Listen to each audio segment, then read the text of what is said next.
Waar volle meesken deze dagen thuiswerkje, is dat voor Ariane en Hilly van de thuiszorg geen optie.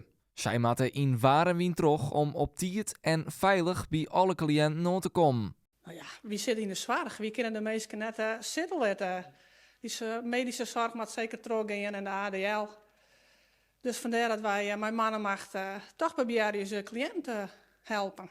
Je hebt net overweegd om tussen te blauwen? Nee, net een minuut. Nee. Als je een keer in de zorg zit, dan word je zwaar hiervoor. Ondanks alles zwaar geen waar. Wie rijden, wie gaan gewoon terug. Collega's bellen je elkaar. Wanneer sto daar, pak sto die mij, dan hoef ik daar net heen te rijden.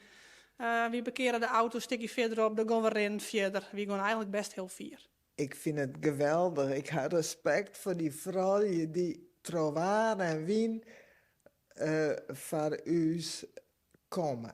Wat soort vakantie betekent dat ze net zo komen?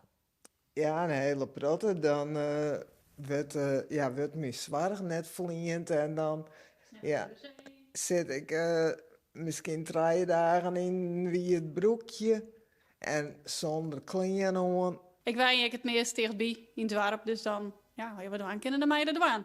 En dan kunnen collega's van 4 jaar en beter thuis blijven. Vertrouw je hem dat wel wat op het dik? Rustig blijven, net bang wezen. Nee, gewoon gaan, ja. Ze is matten.